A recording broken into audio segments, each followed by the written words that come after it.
And we're live. Hi. Because I've been out of circulation for about a week. I had some drama with my eye, which is quite literally, I had both eyes closed for about a week. So it was like every time I tried to use my right eye, it would hurt my left eye. So I was literally having to shut both eyes, feeling like I was blind for about a week. And the doctors, they couldn't find what was wrong with me, which was a little bit strange. And I kind of put it down to something to do with ascension symptoms. So I'm super keen to have a look and see what's going on for the twin flame community, and seeing if there was anything in there that I would connect to seeing, and having my spiritual eyes being being open to new ideas, that kind of thing. Try not to crash into stuff there. And then what was really funny about this, because I kind of put this down to ascension symptoms, and then found out today that I went, oh my God, you just can't make this stuff up. So it's like whatever was playing out over the past week or so, I was out of action, going through some process of ascension there somewhere, and feeling like it's been a process, spontaneous healing. Like yesterday, my eye just miraculously healed and I was good again. Don't seem to have any effects or anything like that, so I'm back into it. And I really want to look at this energy and go, what was that all about? What was playing out to have these kinds of scenarios happen? So we do look. We've just been through what we just went through. Went through new moon. New moon in Aries, which is the 21st and 22nd. We haven't been through it. We're about to go through it. So new moon in Aries, it's the first sign of the zodiac. So we're looking for fresh starts. We're looking to be optimistic. We're looking for some healing energy. Hi, Michelle. Hello, Dane.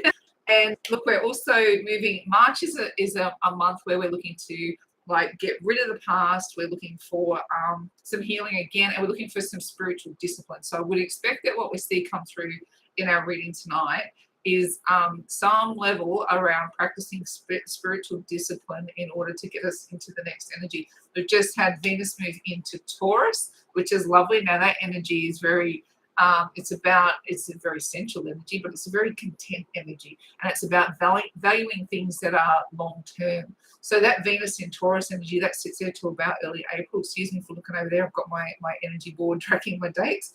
And we've got another shift. Mercury's gone into Aries, which is going to be a quick, impatient, and a hurried energy. So communication will be fast-paced. What else do we have?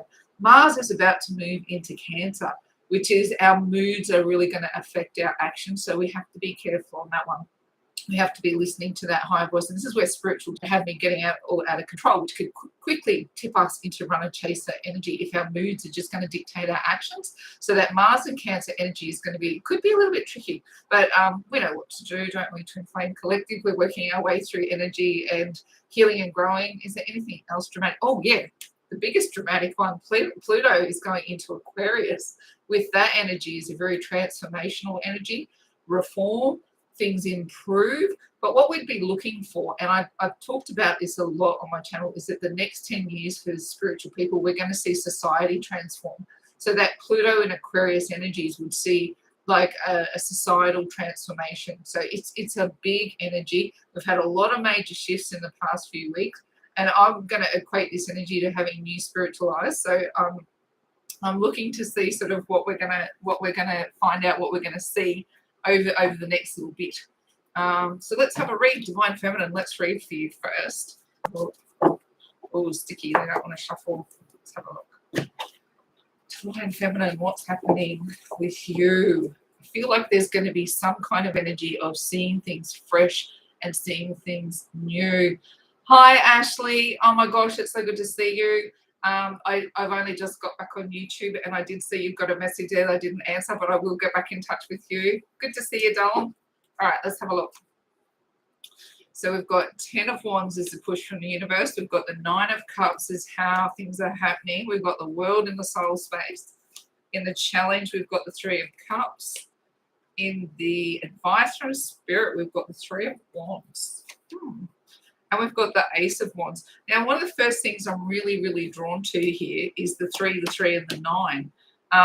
It's like this, to me, this energy feels like, the universe is built on threes and nines. And I think there's some kind of like 3 times 3 equals 9. And the Nine of Cups is kind of like coming to your blessings. So for mine, it feels like there's some kind of evolution sort of taking place. So I describe it as having new spiritual eyes, like I was saying. But like let's unpack it a little bit. The push from the universe is to lay down these burdens, right? And I was saying that we've got this big healing energy that's coming upon us, and that healing energy really is about blasting through the past. So you might find over the next few weeks that you might have like could be a karmic ex, it could be friends, family, relationships, it could be trauma bonds, it could be anything that's in your past that you've been carrying for way too long, and the time has now come. The universe is going, all of the cosmos is gathering together to get you to lay the burden down. So you'll probably feel it come to some sort of an apex and go like, I really need to take action on this thing that we want, where we're getting all of our wishes met. This Nine of Cups energy showing up in how we're moving through the world is going, we really want things to be the way that we want them, right? We want all of our cups to overflow. And I often talk about the Nine of Cups as being like the bride before her wedding day, in going, she's got the dress, she's got the flowers, she's got everything she needs in order to get married. All that's missing is the actual wedding. So like how we're showing up is going, we're very, very close to having all of those joyful energies met. But as of yet, those things won't come online until we actually lay down the burden. Now, we're going to have to smash through something from the past. Hold that in your back pocket, because it's probably going to be connected to family. It could be an ex. I'm not looking at this as being connected to your twin flame. Looks like we're having trouble with our connection. Is it coming through clearly, or is it dropping out?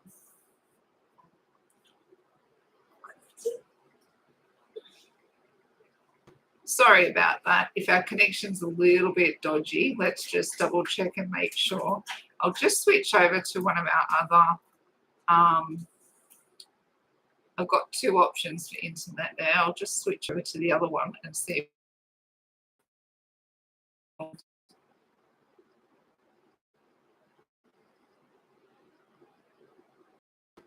Sorry about that. Let's see if we can get, we're online here. Hopefully that's a stronger connection and we can continue on there. And we'll just make sure, our extra devices are connected so that we give you a better, of course I am connected there. All right, so just make sure that we get a better connection so we don't drop out. So sorry if that's been affecting. It's a little choppy on your end. Yeah, keeps dropping. All right, so I've shifted over to our other connection. Hopefully that's a better sort of server. I think that's what they call it. I don't know, technology and me. We have fun. But hopefully we get through. Okay. Sounds affected now. So it's not working? Is it not coming through?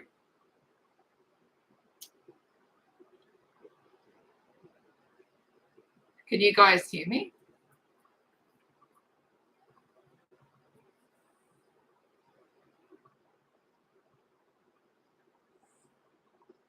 Keeps dropping. All good for you, Ash? That's awesome. All right, I'll keep going and see how that holds. Just keeps jumping. Oh, I'm so sorry, Michelle. Oh, technology, it's always joyous, isn't it? But I did want to get on and do a live and see if I could connect with a few people. Have we got a few things off there now? Yeah. All right. Hopefully we've got a better service pushing it forward. All right. Back into the reading. So what we've got is looking to be able to push forward into this Nine of Cups energy. We want all of our cups to overflow. What's super interesting, right, for this reading is going, we've got the world in the soul space. Now, 2023 it is like it adds up to 7. It's a soul year. I'm going to say it all year long, because what we're going to keep getting throughout this year is lessons that really want to evolve your soul. So when we've got the world in the soul space, it's super exciting to see, because it's like you're completing a cycle. So what you've got, and sometimes I talk about it being, it's like a surgeon who graduates their residency and they get their tools, they can now go do operation, or a tradesman who is able to, now they can go build a house. When you move into the energy of the world, particularly in your soul space, and when we're talking about twin flame energy, the word I would like to use with this is surrender. Now, surrender is a term that's not always easy to understand. And you can convince yourself you're in surrender, and that can be an ego version of it. But what I'm seeing out of the collective, and it's I'm seeing it show up more and more in the readings that I'm doing for people, is that we're moving into this surrender energy. We're graduating into knowledge about what the journey is about. We're understanding the purpose of separations. We're understanding how to get back into neutral. We're understanding the processes of what it means to be a twin flame, not just being there for the romance of it, or thinking my only goal in being on this journey is to get myself into a relationship. It's not. Like, if you are truly on a twin flame journey, what you're here to do is to graduate through the doctrine. And that's a hard yards journey. It's like being knocked over. It's about being on a roller coaster. It's about having the most amazing highs, the most challenging lows. But to have the world in the soul space is a power-packed energy that says you're graduating into true knowledge. And when you truly understand the purpose of everything that you're going through, that's when you hit places, or you hit an energy that is called surrender. You cannot manufacture it. You cannot talk yourself into it. You only get into a place of surrender when you've earned it. It is it's a genuine process, and I'm harping on because I want it to be understood that graduating into surrender is truly because you've earned your stripes. What's your challenge? I'm going to call this out for divine feminine. It's like I'm going to say there's going to be someone or something, some process, whether it's a trauma bond, whether it's an addiction, whether it's a person from your past, whether it's a family member. This is a third party element that is giving you grief, right? So at the moment, you cannot lay your burden down because there's a third party energy at play.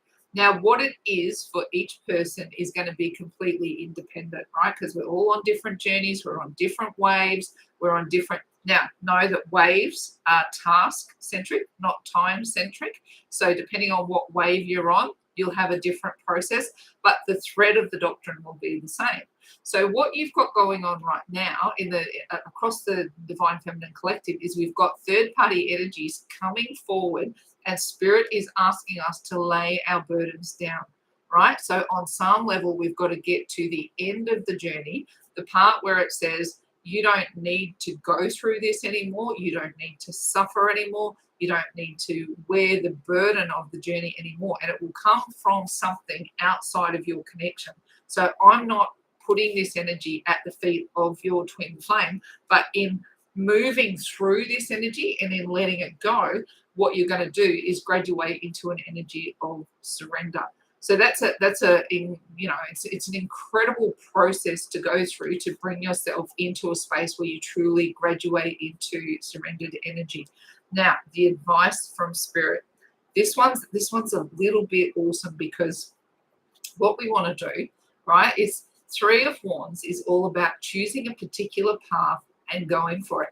Now, why I say that this journey is not about your twin flame journey is I'm looking at these two wands here, right? Now, wands are fire, right? They're the fire element. We've got two wands here. Let's say that this is you and your twin standing here, and look, you've got your back turned to it. You're still sort of connected. You still go, all right, here's my twin flame connection. It's standing here. I've got the post in the ground. I understand the scaffolding of my twin flame connection. But over here is the thing you've got to fix, right? So we've got this energy and this energy. And I felt as I started to unpack the energy, that these two were going to be really pivotal with each other. 3 times 3 equals 9. Now, however, these energies, like I would be looking for number sequences connected to threes when you are out looking at this energy as well. Threes and nines, even if you put sixes in there, but I'm kind of looking at threes and nines with this. You can even go 3 and 3 equals the 6. So you've got 3, 6, and 9.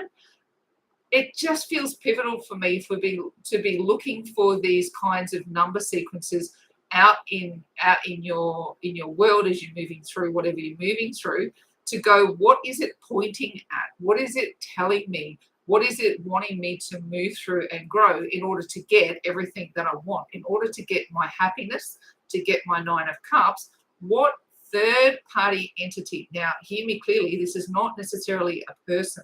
It can be a thing. It can be someone, something, some activity. It's going to be different for all of us, but the energy will be consistent. We will all be looking to something that has kept us bogged down in the past, that has been a heavy burden to bear.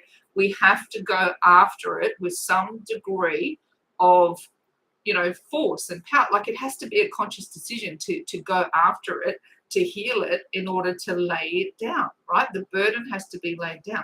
Now, what is the likely outcome of all of this work? Look, you've got the world in the soul space. So you're graduating out of an old energy. The likely outcome is you birth something new, a fresh new passion, a fresh new desire, a fresh new purpose, a fresh new way to go forward. So look at this. You've got to go after this stale wand in order to birth a new one.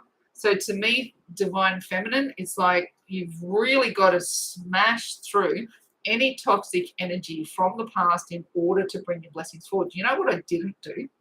Because I was so excited that we're live and I'm actually making it work in a normal way, apart from the shaky internet. I didn't look at the bottom of the deck. We should do that. Hey, see what energy is pushing up from the bottom. 1, 2, 3, 4, 5, 6. Oh, the 7th was going to be that one, but we're not there yet. We're not there yet. 8 of Wands. We all get excited as twin flames when we see this one. Hey, right? We all get excited because it's communication, but it was 7 layers deep. So I'm not taking it. I got excited. I saw it. And I'm like, oh, we're getting closer. But I'm going to put it back. So let's go 6 layers deep and see what have we got. So look, we've got the Death card. We've got the King of Swords.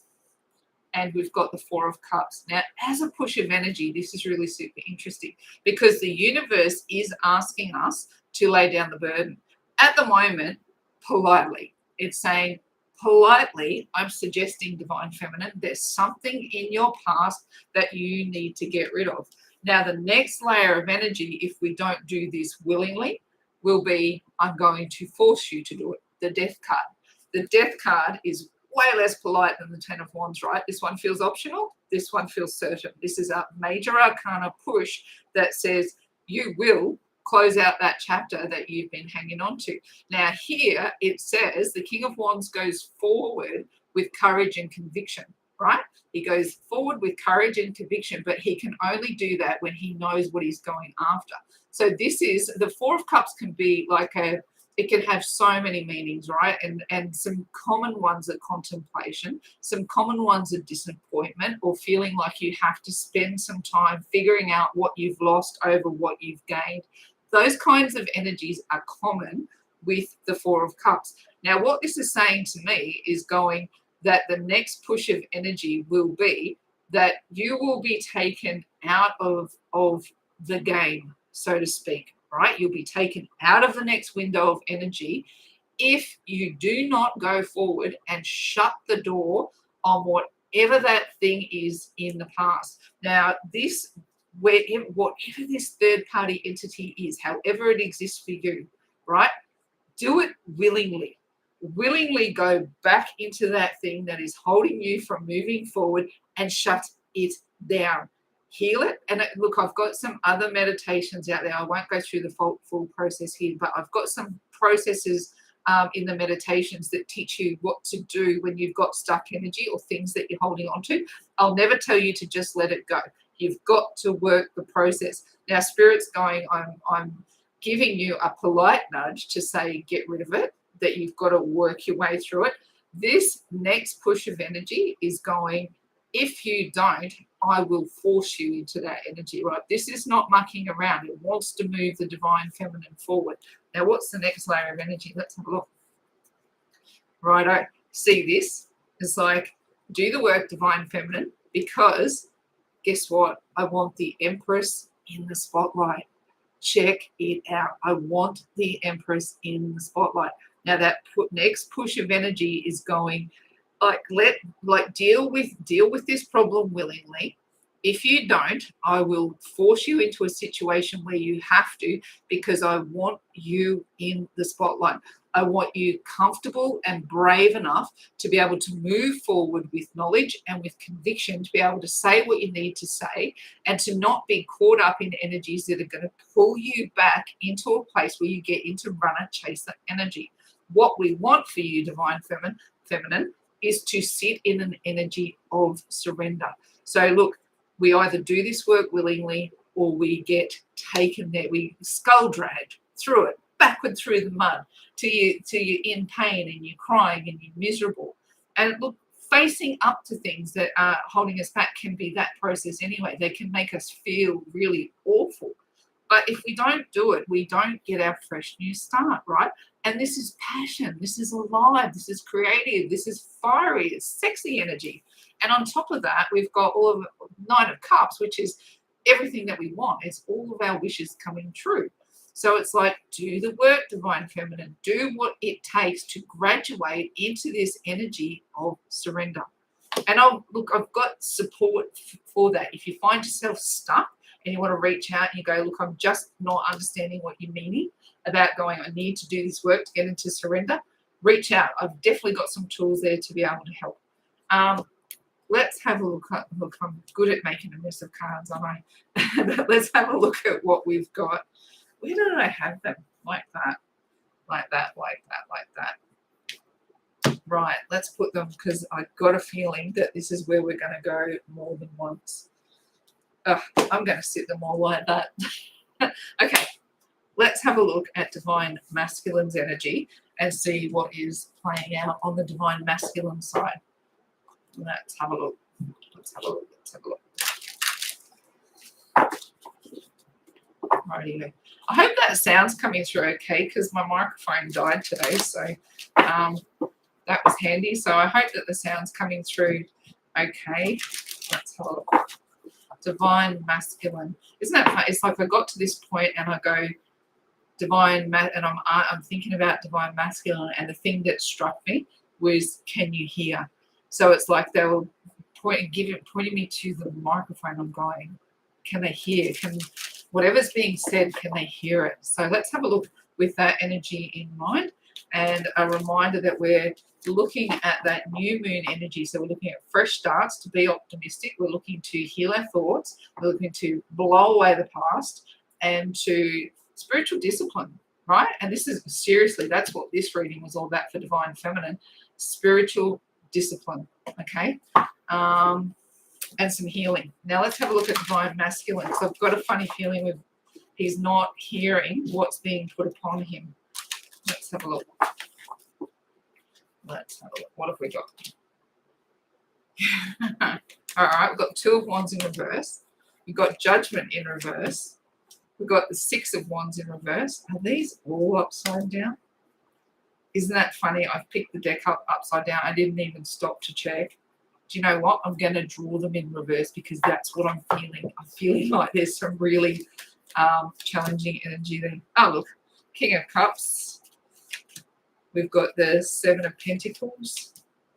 And we've got the Six. Oh, wow, this is a heck of a read, isn't it? Let's look at the bottom of the deck. 1, 2, 3, 4, 5, 6.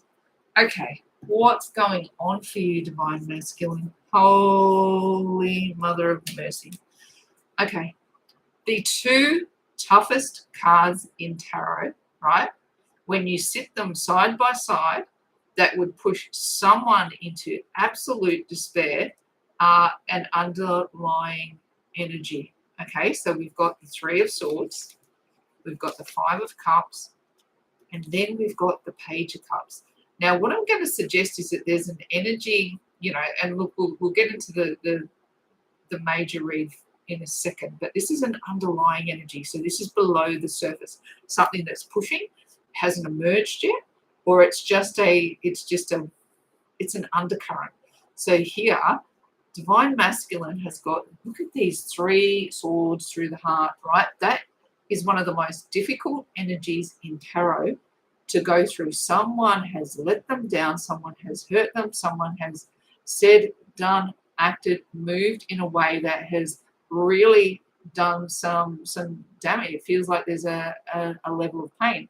But here's the thing, I don't think they're telling anyone about it. I think they're keeping it very much to themselves. And it's funny because I'm going, can you hear me? But maybe it's like we can't hear them, right? Because that was the energy right before I started to read, was going, there's something wrong with the sound. There's something wrong, like, can people hear?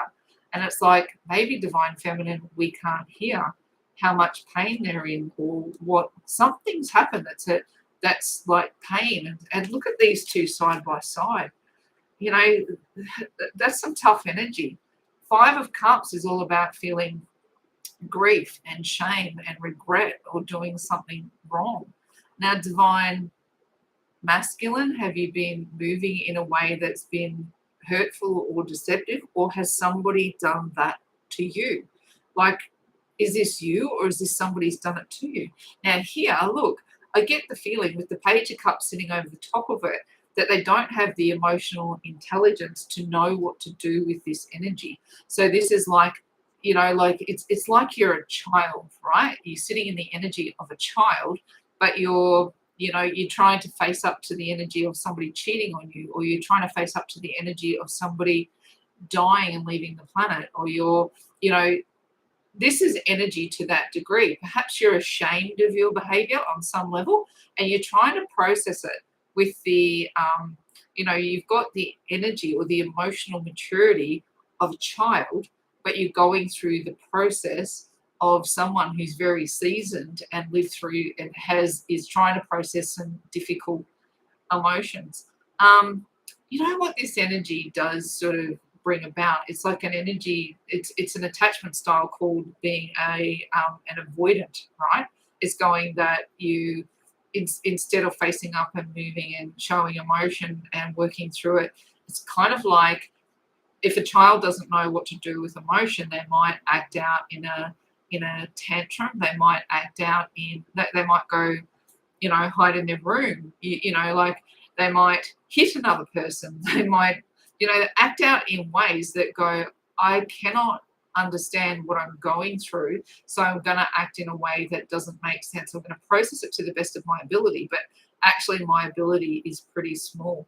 I'm feeling really hit by these 3 sitting side by side, because there's no way a Page of Cups should have to deal with these 2 cards. They're as big as difficult energy gets as far as human emotions go. So that's a lot. It's a lot. I'm kind of stuck on this energy for a second. I will move on, but I'm going to hold them close because I think we're going to be back here for a reason. All right, the next level of energy. Look at this, right? Look at this. We've got the 5 of Wands, we've got the Knight of Cups, and we've got the 3 of Wands, right? Here, whatever has gone on for Divine Masculine, the next layer of energy up is going, I'm in friction. I am in struggle. Now, sometimes you'll hear me say with the 5 of Wands that it's a pissy energy, right? It's going, who left the coffee pot on? Let's have a fight about it. But I'm not seeing that off this card today, because the deeper level of energy is so intense.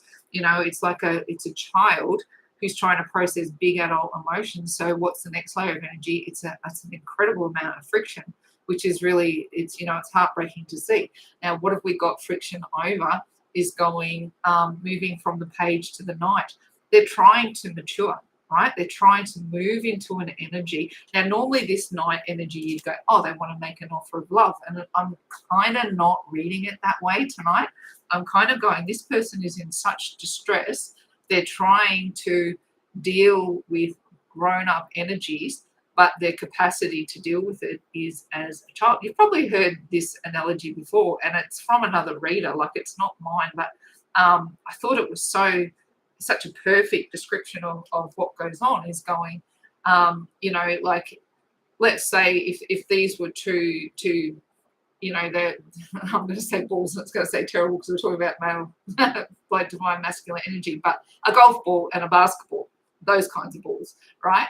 And this one has their emotional capacity to move through this energy is only as big as a golf ball, whereas this person's energy, their ability to get through it is as big as a basketball. So this person is working to the best of their ability, but they want to be working at a higher level.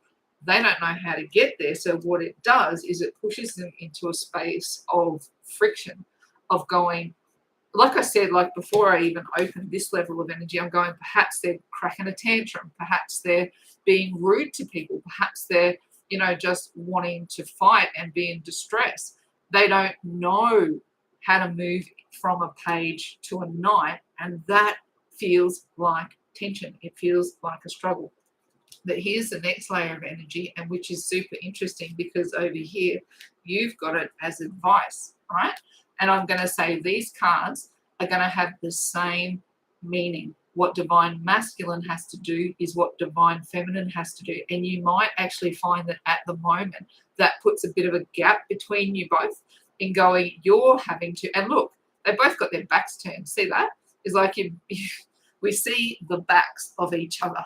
Right? Divine feminine, you've got to go find what that thing is that you have to deal with.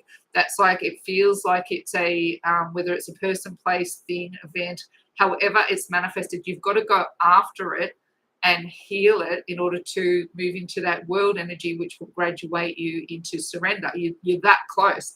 Now divine masculine, what they're moving into, they've got to go after this energy as well, right? But do you remember when you first found out about the twin flame journey, how much stress and tension, and there were times when you couldn't go to the supermarket because your energy felt too much like this, and if somebody said, have a nice day, man, you'd go, yeah, bugger off, like I can't think another thought, let alone a nice pleasant thought. This is kind of now the divine masculine's journey to take on in going, they feel friction. They don't know how to evolve from page to knight. We need them to get to emperor, right? We do. But what we've got is page to knight at the moment. Now they have to figure out how to go after that energy. Is that making sense? I hope that is like pulling together as a story that's making sense. Makes sense in my brain. Okay. The push from the universe. Push from the universe is divine masculine is at a crossroads that he doesn't understand. He doesn't understand his options, right? Hi Shelley. All right, I'm going to settle back into that. It's like I'm at a crossroads that I don't understand with this card. It's going, because there's so much friction, right? And I know I have to evolve. I know I have to evolve. I know I have to. Page to a knight. Okay? Page to a knight. We need them to get to emperor, and they're going page to a knight. How many times have we had in readings that the divine masculine is a page with a fish in a cup, right? We've had it so many times, but now what we're seeing is an elevation of that, an ascension of this energy. And what it's going to do to divine masculine is put them into a place of going, do I want to ascend or do I not? How many times, divine feminine, have we been on this journey and gone, I don't want to do this. Get me off this roller coaster. It doesn't make sense. I've had a gutful. Just get me off the ride. Divine masculine's turn, because divine feminine is moving into surrender, right? Which means that we're putting less chaser energy in between us and our divine masculines. So when that chaser runner energy runs out of steam, remember I've talked about it being a counterintuitive energy. Like when you pull your energy back, it feels like the worst thing in the world. You're going, oh my God, I'm giving up. It feels like I'm giving up. What am I doing? I've invested all this time. I've invested all this energy. What am I going to do? Right? But now we've got to a place of surrender, or look, the broader part of the collective is moving into surrender. What that does to divine masculine is put them at a very uncomfortable crossroad, because now it's their turn to ascend, right? their turn to ascend, which is so uncomfortable. Do you remember what it felt like when you first woke up to this energy and you're going, my body feels like crap, my mind feels like crap, spirit feels like crap, I don't want to talk to people, don't want to go buy my groceries. There's a bunch of things that happens when you wake up and you're starting to move into this ascension energy. Now, the big thing is spiritual discipline. That's going to be applied to both feminine and masculine energies, and divine masculine is not used to this kind of push. We are, I spoke about it when I first got on, but like the past week, I've had this ridiculously painful eye. It was like bloodshot red. It felt like I had a pin in my eye all the time. Like, it was painful. It looked nasty. It was horrible. And nobody could tell me what was going on, right? Because the doctors couldn't diagnose it and none of their treatments were working, I went, righto, ascension symptom. I'm growing new spiritual eyes. And then it was a spontaneous recovery, right? Spontaneous. Just on, yesterday, all of a sudden, it just decided to heal. Now, get this, and I said it earlier, so, like if you're watching this in the replay and you're hearing it twice, it's because I'm so overwhelmed at the idea. But my doctor's surname was actually Christ. And I'm like, I didn't actually know that until, because she just presented with her first name, because they don't use doctor in that surgery. They just give you the first name. But her last name was Christ. And I've gone in my head, as I've had my eyes shut all week because it was too painful to have the other eye open because it just hurt this one. I'm meditating and I'm talking to the divine and I'm listening to podcasts and I'm growing in knowledge. And then out of that, I'm going through an ascension symptom. Spirit wanted me taken out of circulation for a week because I needed to do my own version of ascension in order to come back and help. Now I've got new spiritual eyes. I'm ready to go again. Like, I'm rebirthed with energy, new spiritual eyes. I'm good to go. My doctor's name was Christ. Thank you very much. That was my tick that said, yes, right, it was an ascension symptom. On to the next chapter. Now, divine masculine is starting to understand weird things like this are going to happen. They're probably seeing your name places. They're probably hearing things that are confusing them. They might even be listening to, hearing the term twin flame for the first time, and it puts them at a really challenging crossroad that goes, do I want to learn about this or do I not? Interesting energy that comes in what they're going through, right? In how they're showing up in their 3D. Because you saw what was underneath the deck, what's pushing against them, right? Now here, if they're sitting, can you imagine, right, if you've done something very shameful? Imagine you've done something that has, some of our divine masculines have done shameful things to us, against us, as part of their healing, growing journey. Can you imagine now if you're starting to come into this knowledge that you're some kind of divine creature and you have awareness of it, but you're standing at the foot of the divine going, how can a person like me be divine? What are you talking about? And here we've got judgment in reverse. I'm feeling like you fall foul of judgment. So that's like if you're standing there, you've made your way to the divine gates, right? There's God on the other side. And there could be Jesus standing next to him and the angels and your guides and your ancestors and your family. Anyone who might give a crap is standing there, right? On the divine side of the veil. And here's your divine masculine standing there going, what do you mean I'm divine? I've got a divine job to do down there. I'm not divine. Who are you kidding? I don't know anything about this crap. How on earth can I be divine? I'm falling foul of divine judgment, right? Which is putting me into a place where I can't choose a path. It's leaving me in friction and frustration as I try to evolve. Does that make sense? I'm really starting to seeing the story unpack. Now, what we've got in the soul space, and I'll say it again, 2023 is a 7 year, so these are going to be pivotal cards all year. Look at this. You add this together, and what do you get? Now, 6 of Wands in the upright is victorious. Now, I don't believe I ever read things by accident, and I picked up the deck and I started drawing reverses.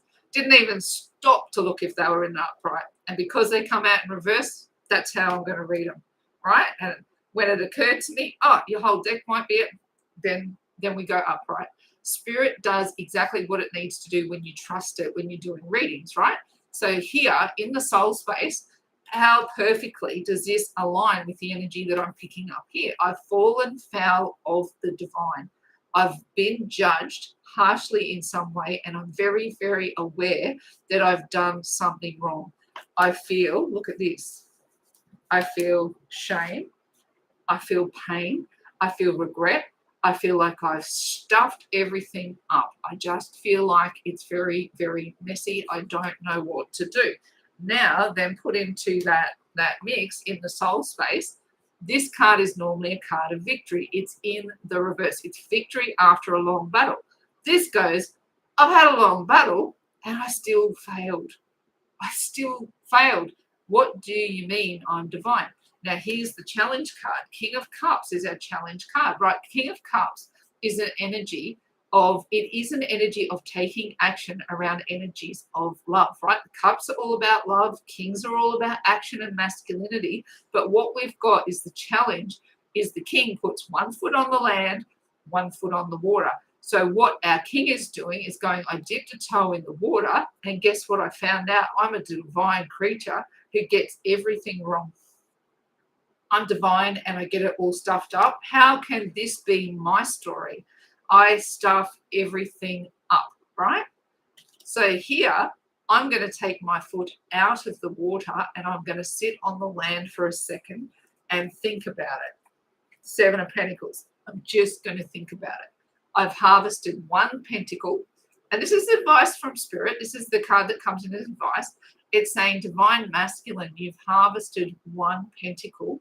You've got 6 more to go. This is not the end of the story, right? We're going to push you and push you and push you until you harvest those 7 pentacles. You are not in the harvest when you just get one piece of fruit.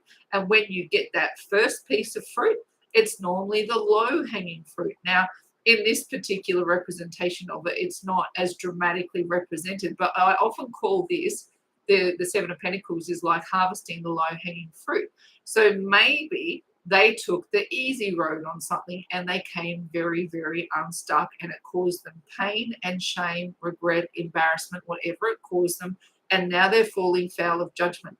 And they're looking at their one pentacle thinking, oh my God, I thought I'd got all of this sorted. I thought I was great. I thought I was good, but I've got all of this work to do before I actually get a bounty. That's the truth of it, divine masculine. You are only one pentacle in. You've got work to do. Now, divine feminine, this is a big lesson. It's a big learning point, and it's one of the truths of surrender. When your divine masculine comes back to union, often, all as far as they've gone along the ascension, and this is not for everyone because some divine masculine are further down the track, but often, if it's a 7 pentacle journey, often they've only harvested one pentacle, but it's enough to bring you back into union.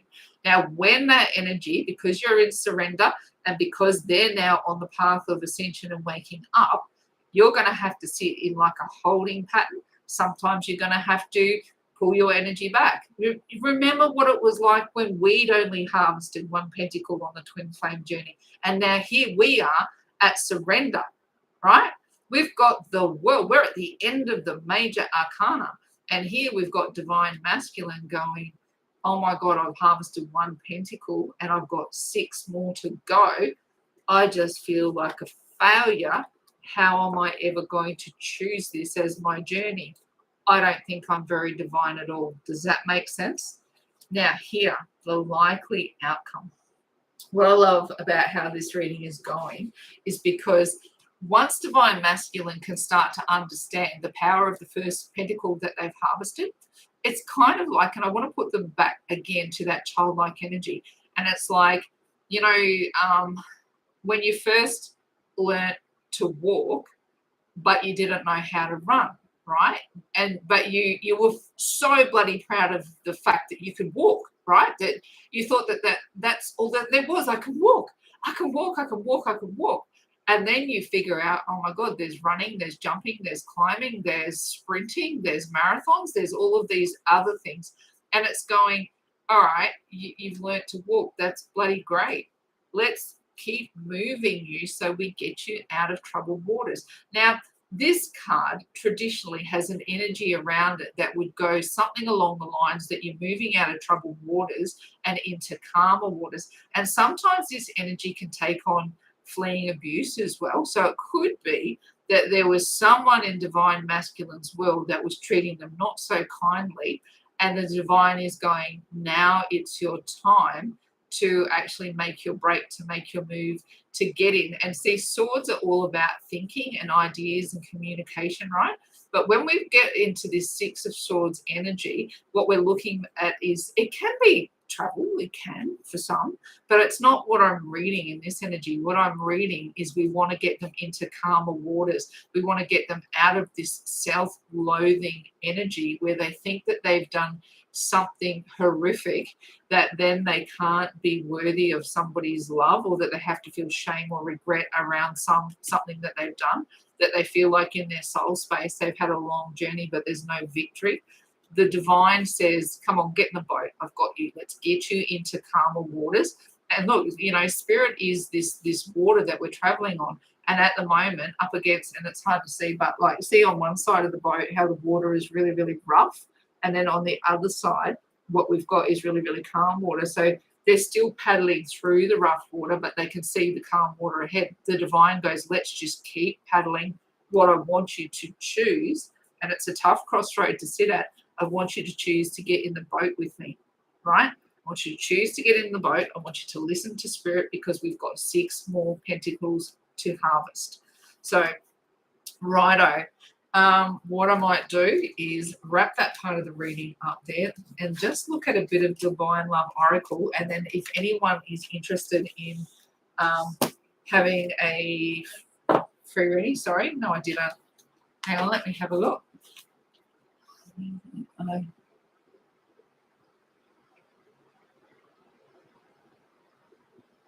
Oh, there you go, Ash. Yeah, that's the truth. And that's an interesting point too with the doctrine. And, I speak about it all the time, is that sometimes we go, is that my energy or is it my divine masculines? What I say to everybody on that point is going, it could be that they catalyze the energy, but if you feel it, it's yours. So you get to get involved with the process of healing it. So if you feel it, heal it, and know that that connection is joined down the wire. If you're putting work into healing energy, whether it's yours or his, that has catalyzed the energy, if you're feeling it, dive in and heal it. And it will help both parties to actually move past that struggle point. Yeah, all right. What I'll do is have a quick look at the oracle cards, and then if anyone does want a reading, just let me know in the comments there, and we'll do some. There's a couple there. All right. Righto. Let's have a look at what's going on. One for Divine Feminine. Oh, everyone was awesome. Awesome. I love connecting with our community. And, look, I wish I could get more organised to do more lives and be able to do just this quick form reading to just, go, this is where we're at, this is where we're going. And then again, if you want the longer form, I'm always available. I am now. I went offline for about a week, but my diary's back up now to be able to support anyone who needs that more extended support. But definitely these quick little reads on here, hopefully they give you a little bit of support as you move through the journey. Let's have a look. Divine Feminine. Ooh, just 2 seconds. Divine Feminine needs a drink of water, right? I went to draw that card and then I got overwhelmingly thirsty. We have to draw on the divine, right? Spiritual discipline. I'm not kidding. Spiritual discipline. This discipline energy is to go, because we're graduating into more surrender, right, across the collective. So it's going, when you're masculine, and you can see how dramatic the energy is around the masculine. So it's when they're spiraling is when we're holding on to what we know. So that knowledge and that discipline is actually going to lift the connection. Like it's going to be very, very important over the next few weeks to really stand in what you know, and whatever whatever is in the past that you've got to crash to, do your work. Do it quickly, do it efficiently, and move yourself. Keep up in that higher level of energy, because divine masculine is now that they're on board. They are in it up to their eyeballs. All right, let's have a look. Divine feminine. Let's get your card. Ah, I love it. You know what it says? Mature. I'm not kidding, divine feminine. We have turned a corner. Divine masculine. Look, that was in the reverse, but it doesn't matter. Ascension it is. That's what they're going through. They are red hot in it up to their eyeballs, and they don't know what's hit them. They don't even know what their choices are. And for the connection, ego. It's how you wanted it. All right, let's have a look at these energies. Now, for divine feminine, this is what I'm talking about, right? This is a repeating message, so take this to heart. Across the collective, and don't worry about what wave you're on, or because that's task-centric. Don't worry about the time. You are moving into spiritual maturity. You're moving into a space of surrender. You're moving into a space that gives you will have the toolbox that you need in order to deal with anything that comes at you regarded to with divine masculine. Now, this energy, surrender, normally, right? Now, do not hold me to account on this one. Normally, this energy is what brings masculine energy in, because we know how not to chase. We know how to hold space healthily and still have desire for our twin flame connection. So this mature energy for divine feminine collective, the other words I'm using is spiritual discipline or surrender. Now, if you're not there, don't panic, right? Because these waves are broad. The waves are task-centric and the timelines are expansive. So don't panic. If you're still working your way into surrender, you're still maturing, right? You're still maturing, you're still growing, you're still moving through the process where you truly are getting to the point where it will turn these energies around. So keep trusting the journey, whatever stage that you're at. The energy will push against you. The same way it pushes against me, it'll push against you. I might be like in a different part of the journey because I've done, the tasks have been different, but it doesn't mean that I don't feel the energy the way you do. Look, I just went through this stuff with my eyes and my doctor's name was Christ. I've gone through another ascension round into maturity.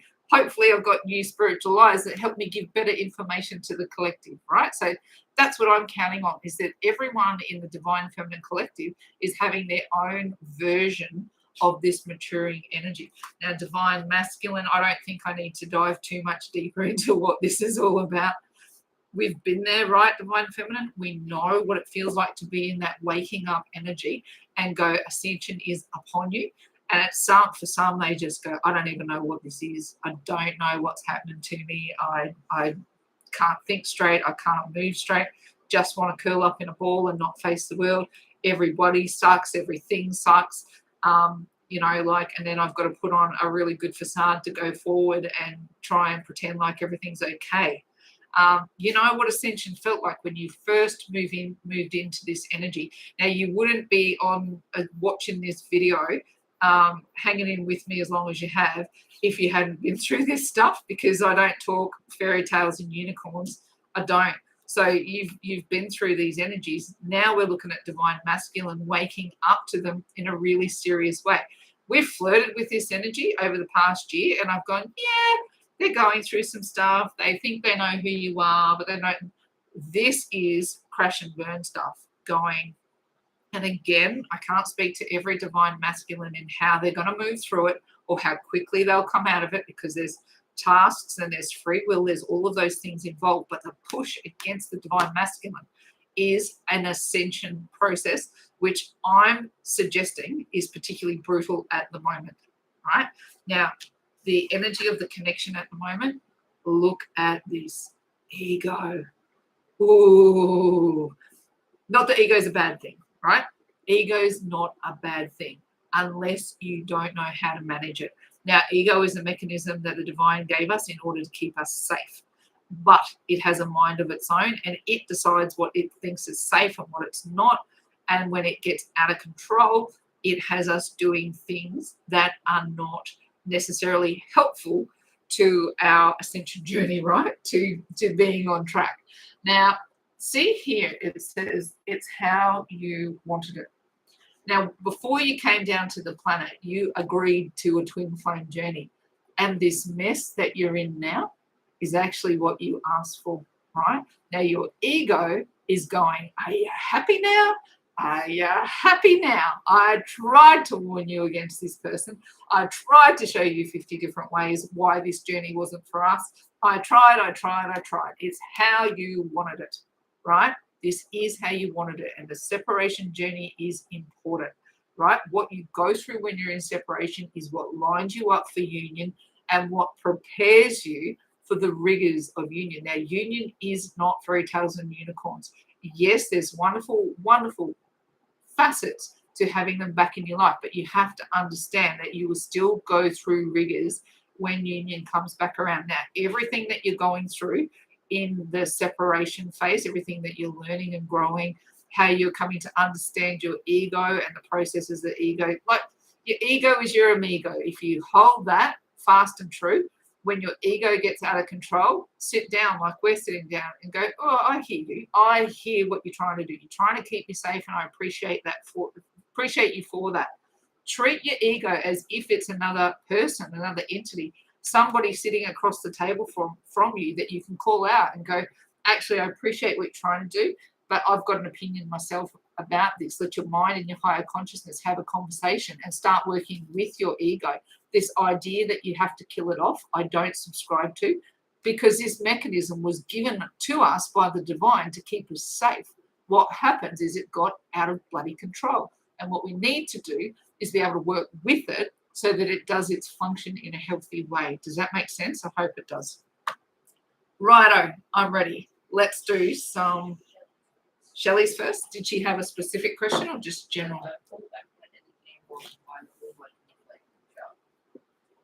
Pull back her energy. Pull back her energy and reach out. All right. Oh, see, surrender, Shelley. That's what I'm talking about, right? Is that you're able to get into a place where you go, I know that I need to sit and have my energy come back to me, right? This is the what we're talking about when that world card comes into the soul space, and it feels counterintuitive. I know it does, to go, righto, there's my twin flame over there, and he's behaving in a way that doesn't particularly suit me right now. You know, like ghosting, quiet, disappearing, whatever they're doing, right? That is causing you to push you into a space of anxiety. The intuitive thing, what your body and your brain and your ego wants to do is go after them, right? And go, oh, just come back to me. Everything will be better if you just come back, right? But what twin flame doctrine teaches us is that the antidote to the pulling away is to pull your energy back. So what we've got, and I talk about all the time, is we've got this, you know, between the masculine and feminine, there's a line of connection. And when the divine masculine pulls away, what the feminine generally does is fill the gap, right? So it feels like this is what feels safe for both masculine and feminine. There's not nothing in the nothing. And when you fill that gap, it feels like the most intuitive thing to do. If I just keep sending love down the wire, I'll be fine. Yeah, this is the neutral space. Pull it back, even turn it the other way.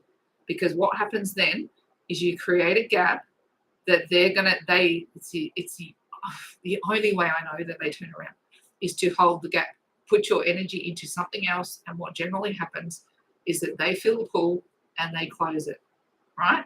Yeah, I saw your message. You've been carrying you both. That's what divine feminine does.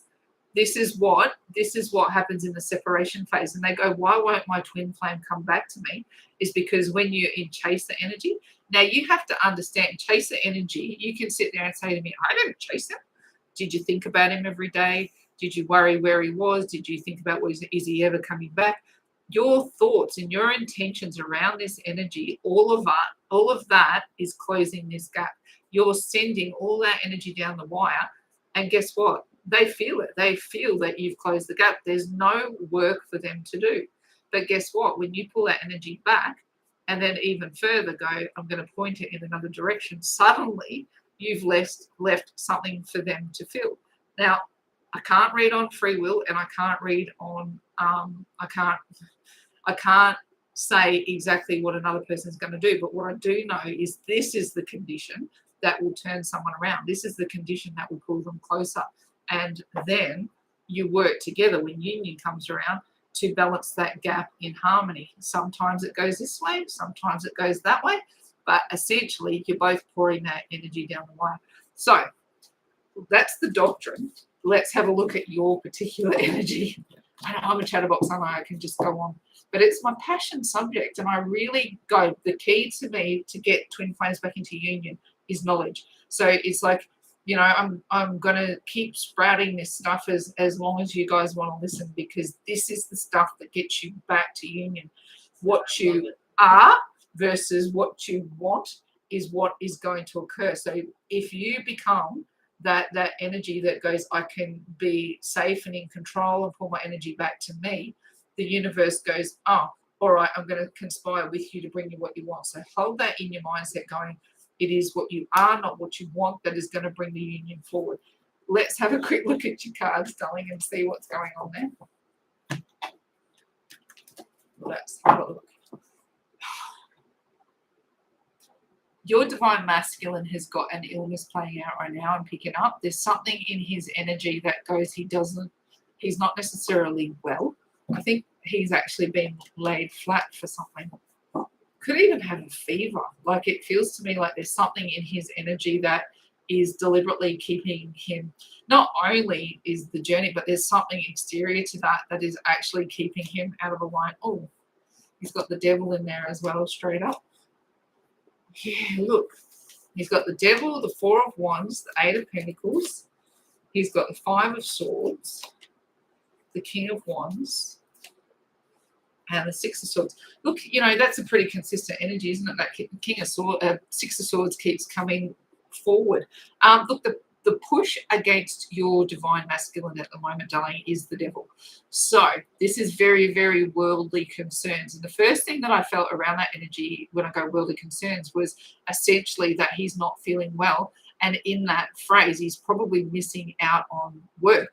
He could be missing out on bringing in an income. He could be, you know, medicating himself heavily in order to get through whatever is laying him flat. So the push against him right now with the devil is actually an energy that is designed to keep him out of whack.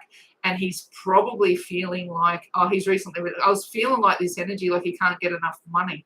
So, you know, hopefully his retirement has enough funds in it, but it feels like he's got worries with feeling well enough and feeling like there's enough to go around is kind of what I'm picking up. But what he's probably showing you is that he's fine, right? He's probably showing you that I'm okay, I'm fine, right?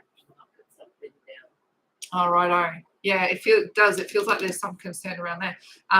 But he's probably showing you a really happy scenario, right? Of going, everything's like hunky-dory. I've moved into, because this is kind of like happy families energy, but I'm not buying it. I'm not buying when the devil sits next to this. Is kind of going, you might be showing the world this, but the universe is definitely throwing some crap your way. Now, why I go, we'll get there. In his soul space, he's got the Eight of Pentacles, right? In the Eight of Pentacles, it means that he's really, you've got the universe throwing the devil at you, and the Eight of Pentacles in the soul space. There is some hard work happening there. Like, he's being put through it on some level. Now, at the moment, he's going that he feels like when he wins, he loses, right? It's like going, everything I do is wrong. Everything I go through is a challenge. Everything is just suffering. It's a little bit of, because he's working hard. Like, I don't want to call him out in a victim in any kind of way, but it feels like it's going, oh my God, I try, but I just can't seem to get my act together. And when I win, I lose. So therefore, communication to him at the moment just feels like it's kind of like a waste of time. Well, I could say that, but nobody would care anyway. That kind of attitude. Now, what we've got here is the King of Wands, right? And the advice from Spirit is the King of Wands. So I actually get the feeling the universe at the moment is really, and it's interesting, we had that ego card come out. I think the universe is really trying to get him to understand his own version of ego and going that his sense of self is not connected to how much money that he's got and that his health is taking a hit. So to me, his ego is taking a bit of a hit, and he has got the overall divine masculine message of going, get in the boat with me because I want to take you to calmer waters. I am making the water as muddy as you like because I want you to ask the right questions of me so I can help you. Do I think you should reach out under this energy? No. At this point in time, the universe is kind of made the water too muddy, and I think you'd be disappointed with the result. I think you would feel like it's like you'd probably get some swordsy energy of going, it would probably feel like it's got a level of rejection attached to it because his ego is going through some process that's trying to evolve him. Once he gets into calmer waters, I think the energy will open up more for you guys to be able to have a conversation. So I hope that helps, Shelley, She darling. said she trusts your judgment and her instincts to say what to do. I'd roll with that for the minute. I'd roll. You'll get the window. You'll know. You'll know. Yeah. All right. Fairy Empress is next. She said, hi, gorgeous. Any updates from Wendy? Let's have a look. Let's have a look. You're welcome, darling. Fairy Empress, my love. Let's have a look around your DM. Your DM's got a whole different energy playing out. Has he hurt his back? Why am I picking up all these health energies around these guys? I'm like going, oh my back. So when I get this pain, I'm kind of like looking at like Kundalini energy going, is he having some kind of process playing out there? Let's have a look. Ooh, yeah. Look, you've got the world. See, your DM's energy comes through differently. Let's have a look. We've got the world. We've got the Queen of Pentacles. We've got the King of Cups in the soul space. We've got the Ace of Pentacles in the challenge. The Moon as advice, and the King of Swords as a likely outcome. I think you're going to hear. This one's more open to some level of connection. Now, look, you've got the world for him in the push from the universe. And look, this is a big energy on the divine feminine right now. It's like moving into a space of evolution and surrender. Now, what I get the feeling around him is that he's been in a battle of some description. So it's like he's been working hard, but he's actually, he's nailing it. He's nailing it. So the universe is going, all right, you've come so far down the track. I'm like he's gained, if we're looking at pre-harvest energy and he's gained his pentacle, that first one, even if it's low-hanging fruit, what he's doing with that is actually really exciting. Like my Queen of Pentacles energy to me is the ultimate single mum, right? She's got a job, she's got kids, she's got a house, she's got it all going on, and she just smashes it. She just does a great job. So apply that energy to your divine masculine. Whatever he's rising up in right now, the universe is saying, good job. Good job. You've done that really well. I want to graduate you. Now, what he's got, importantly, in the soul space is King of Cups energy. So this is someone who's sitting poised to make a move, right? He's not going to make a move just yet, but I think it's coming soon, right? You've got two kings here, two divine masculine energies, and where they're sitting are both in really, really positive aspects. This one will have a little bit of hesitation, right, in going, it could be, this energy is kind of like, I've got my phone, I want to type a message, and then you go, oh, no, I won't send it. I don't know what to say. I'll just, I'll do that later. But to me, it's like sitting there going, I feel like I'm ready to make a move. I have enough, like I've learnt enough, I know enough, I'm inspired enough to want to make a move towards connecting. So this King of Cups feels like a positive King of Cups in the soul space. Doesn't feel like one who's going to sit on the fence for too long, because he's bolstered by the King of Swords, who has much more action orient about it. Now, here's where I go, that he might hold back for a minute. So you might still have, because we can't read on free will as much as I wish we can, the energy against your divine masculine at the moment is going, graduate into your new start. But he's going, I don't know what that looks like. So the actual move to the new start actually feels like a challenge. Now, interestingly, we've got full new moon energy, 21st and 22nd, new moon in Aries. Now, Aries is an action-oriented sign as well. So it's the first sign of the zodiac. It's actually about fresh starts. I'm optimistic around this energy, but what he's going to have to do to make this move is to heal his thoughts. Like, seriously, this is like some serious energy around a king who decides what he wants to say and he moves forward with it. The universe is fully encouraging him to do that. The only challenge is going, I'm sitting at the precipice. Will I dive forward? I'm thinking yes. My gut is that communication is going to begin on this connection. If it hasn't already, it's going to move into a more positive space very, very soon. It's like tipping point energy. Hope that's been helpful for you, darling. Michelle's next. Michelle. She would love an energy update from DM and any blockages. Hello, beautiful lady. Let's have a look around your energy, darling, and see what's going on. Phrase the question for me again. I want to get this She right. said, I would love an energy update with my DM and any blockages. See, I feel blocked trying to think about it. Michelle, I'm feeling blocked just trying to bring it through. And I'm like going, lock into the energy. And it's like, whoa. So to me, it feels like there's some armor there in the way. But we'll have a little bit of a look at what that is. It's like going, I can't quite sink my thoughts into his energy, going, like, why is there a level of block there? Let's have a bit of a look at what's going on. Let's have a look. I'm telling you, darling, look, that's what I'm picking up. See that hanged man energy? It was like going, as soon as I went to lock into it, I checked out. And I went, I'm just like going to check out my thoughts. And the universe is pushing this on him for a reason. So let's dig it a little deeper. Yeah, this is deliberate. So I wouldn't panic about anything that's going on right now. Let's have a look. Again, we've got Hangman, the High Priestess, and then we've got the Five of Swords. Let's have a look. Oh, we've got the Two of Cups and the Challenge. We've got the Knight of Wands as the advice. And the Ace of Wands, again, a repeating message there for divine. This was out of our main reading, that Ace of Wands outcome. But I think that was a divine feminine energy.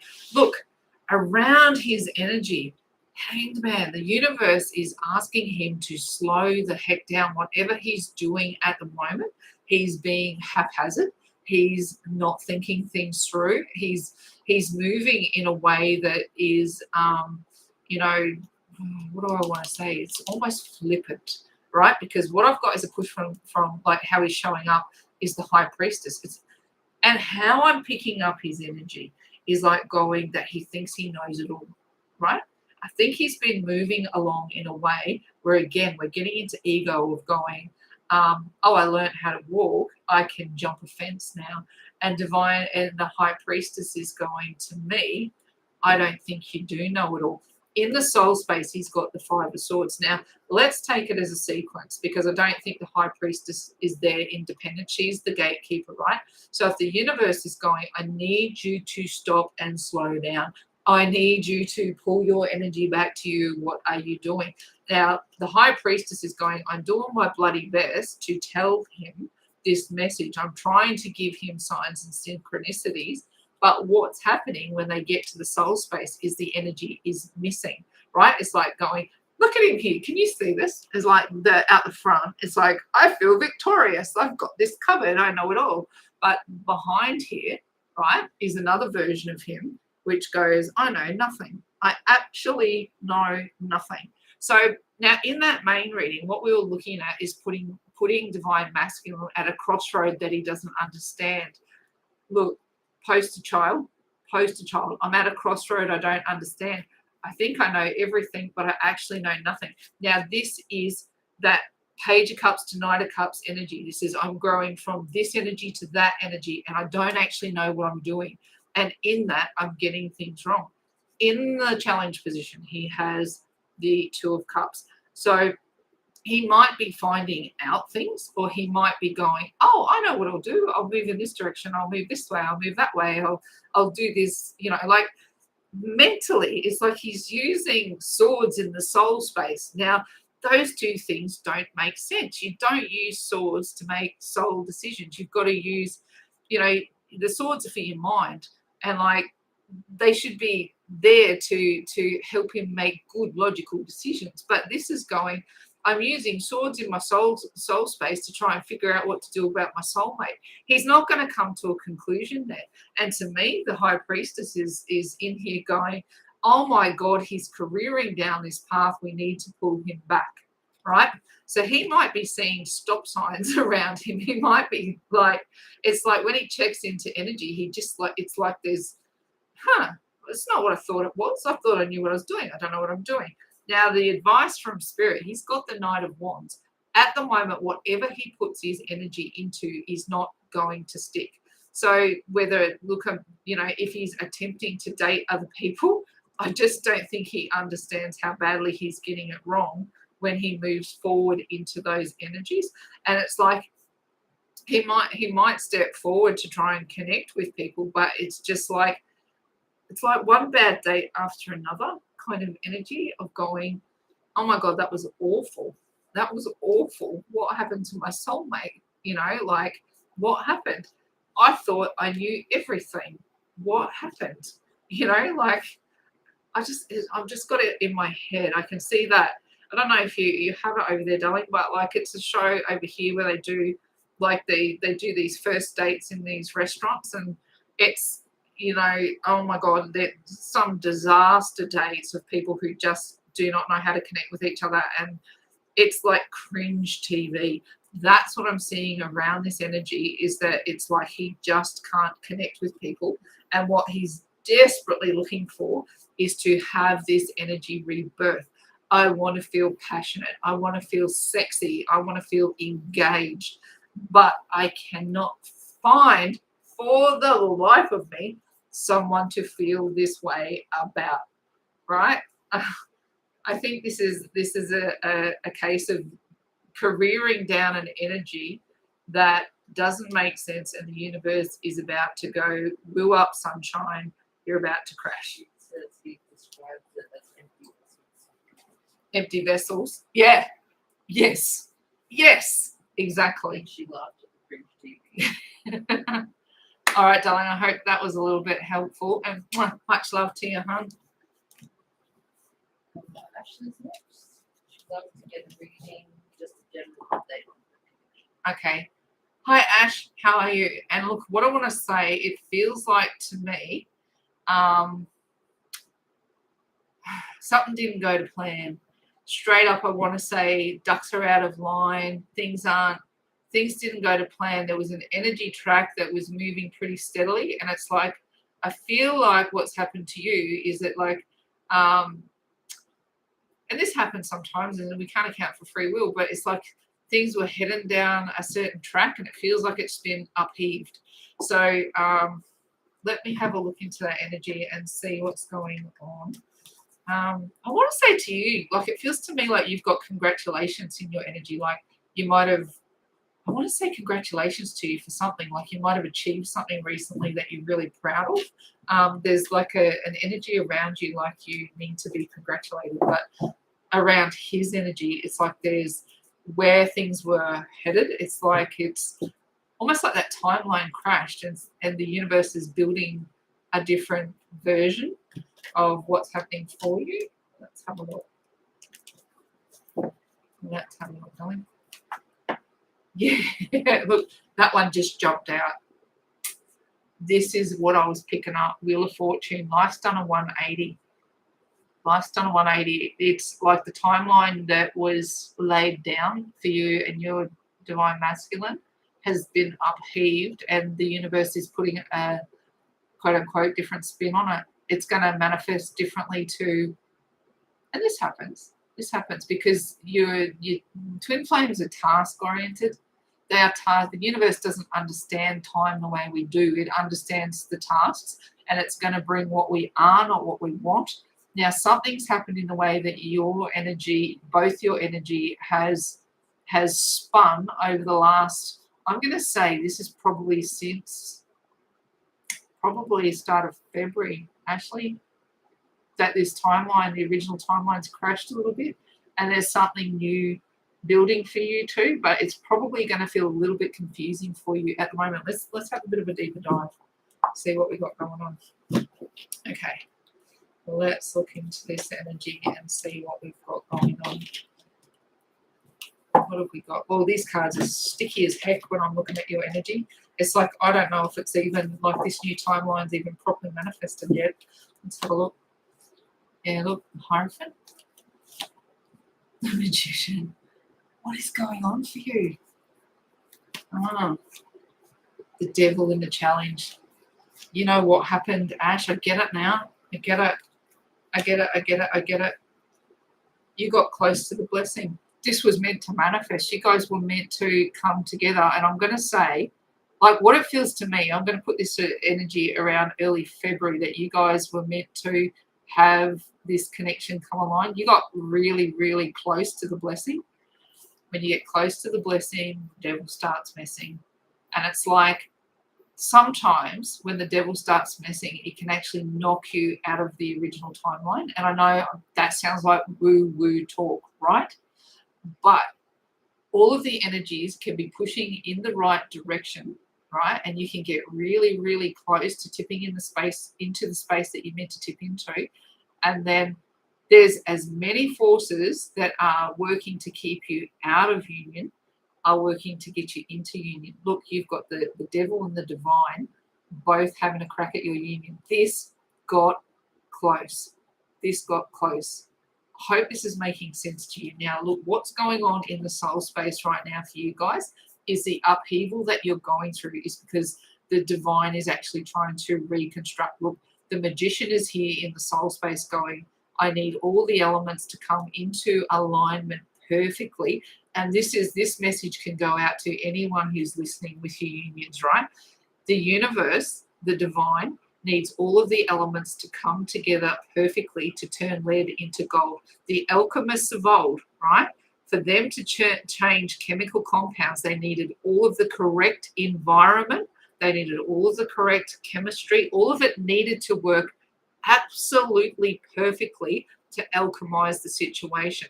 Now, what I'm picking up in your connection is that the alchemy was just about correct, right? Just about correct, because it's in your soul space that this was about to turn. It was about to turn. But what happened is, oh, look, and I even switched them around. The devil started messing. There's forces that are playing against your connection that has actually pulled the rug out from underneath it. The advice from Spirit is that all of your blessings you've been left out in the cold. And that breaks my heart because we've been talking to each other for a while now, Ashley, and I'm like this, seeing this here is like, oh, you know, like when you're sitting in this energy and you're this close to the alchemy to be going, Spirit's going, it's okay. We know we didn't get you across the line this time. We know that we've got work to do. We understand that you feel like you've been locked out of your blessing, but we're going to close that timeline. We're going to close that timeline, and what we're going to do is we're going to resurrect something new. So there will be new energy come forth to you, and this timeline will open up again. The learnings will open up again. The processes open up again. It's not like when this energy comes at you that you only get one shot to get it right. And it's like sometimes people get all the way to union and into union, and then guess what? It comes unstuck again, and you've got to go. And I'm open in saying that I've been through that process more than once. We're going, oh, we're in union now. When does it get easy? I'm waiting for it to just go, it's just an easy, happy day, and the devil is going to leave me alone because I got into union. I'm going to say the opposite is true, is that the more that you push down this journey and the more that you graduate into union and the depths of it, the more of a target you become for this energy. So what I'm picking up around you, Ash, is like just you and him are so close, so close. But the timeline collapsed. I'm going to suggest this is around early February. The timeline collapsed, and now it's got to resurrect, right? We're going to put a death to that energy, and we're going to rebirth something new. Look, it's I hope that you're able to get something out of that reading that is, you see that this is not it's not a end of the line energy, that it's just an energy that needs to be reworked. And this is the truth of twin flames. It's not a fluff and nonsense journey. It's work, right? It's a soul ascension journey at the heart of what it is. That's the baseline. The benefit that you get is to be able to be in connection with someone who's always going to, understand you on a level that nobody else will, because of what the journey puts you through. But because of the reward of the journey, this guy is going to fight really, really hard to keep you out of it. But I want you to stay hopeful, knowing that the universe has got your back, knowing that better, high levels of commitment are on the way, and that this will transform. Timeline collapses, a new one will build. Stay grounded. Spiritual discipline. That's going to be the catch cry of holding your ground, no matter how this wheel spins for you, because it might look new, it might look challenging, it might look scary, but it's spinning in your favor. So keep your faith. There's more to this story to come. I hope that's helpful, and I want this to be an encouraging message, not a crushing one. Okay. Any updates on my DM third party involved? Right. Updates on DM third party involved. Look, this is what we're reading on, right? Third parties and breaking through the past, smashing through spiritual discipline. I want to lead with that, and going spiritual discipline is what you need right now. And I want to say, the first thing I want to say to you is, do not chase this energy. There's nothing to be served by chasing at this point in time. My gut feeling is that there is you guys connect. I get that. You probably got contact. I get that. Like that you're probably talking to each other. There's contact going on. But this energy is not ready to break through yet, right? So it's like, I get the feeling that you get your hopes up. I need to have your hopes knocked over, because you keep chasing every time that he comes back around. And I do get the feeling it's like dangling a carrot out in front of you. And then it's like going, they just, and then It's been 8 years of back and forth. He chases, I reciprocate, and he's. Ooh, I'm going to say, this is, I will read cards, but what I want to hit you with doctrine, right? Running and chasing, while it's important to understand this, until you end the cycle of run and chasing, and look, I've been in twin flame entanglements for 10 years, right? I understand the dynamic, right?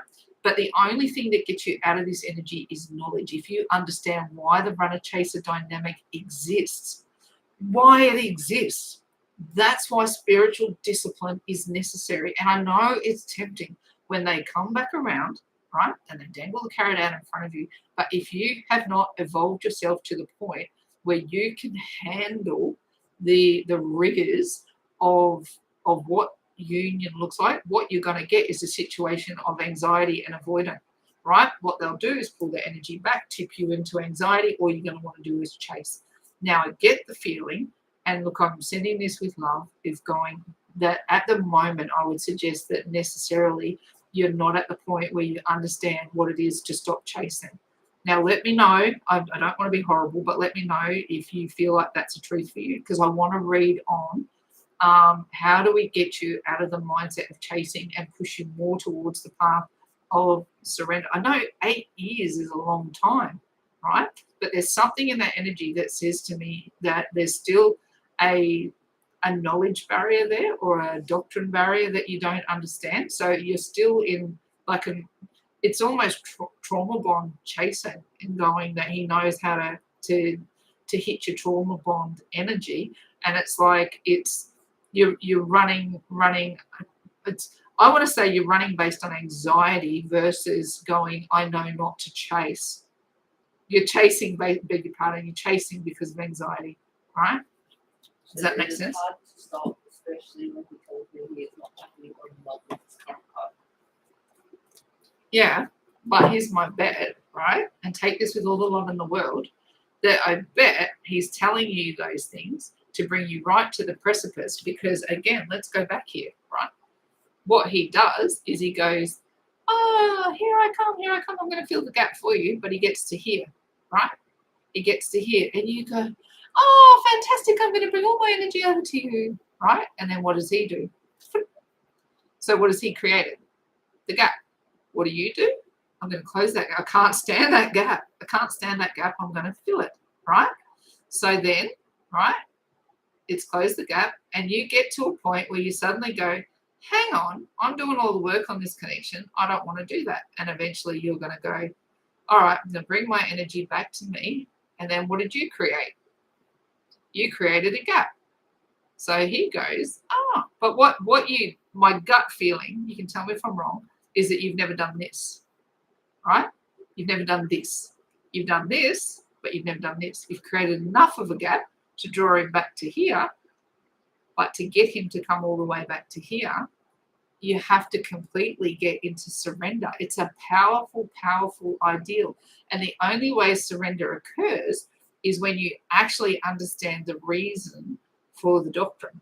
Knowledge gets you to surrender, not your person coming back, right? I preach knowledge relentlessly. Ascension, spiritual discipline. This is the stuff that gets you into union. Now, it takes spiritual discipline to go, right, I understand that the reason that he runs and chases with me is because the second there's a gap created, I fill it. He has no need to come all the way because he gets this far and I'll quickly fill the gap, right? What you need to be able to do is actually bring it all back to yourself and redirect it, right? If it doesn't bring him closer, it's not meant to. I recently sent him a message after he did his carrot again. I told him I was grateful for him and thanked him for the lessons and then cut contact. Well done. Well done. That's it. Now, don't be tempted to chase back into it, right? Now, if he's still with his partner, if his reality is correct 100% of the time, if you were meant to be in union, guess what? You would be. The work would have been done. You would be in union. Now, this is the tough love bit. I'm saying it with all the love in the world. Your reality is right 100% of the time. If he is still with his other partner, it's because he's still got things to learn over there. If you are still in separation from him, there is something that you haven't achieved that you need to achieve. Understand this is correct 100% of the time. Now, this no contact is not a joke. Separation and what you've got to learn, it's not a joke. The only thing I know to be true that brings you back into union is ascension. How do you ascend? Through knowledge. Get with the doctrine and understand why you have to pull your energy back. If you can at least get there, you get your mind, your heart, your soul, your body, you get all of that working together to have your energy all about you.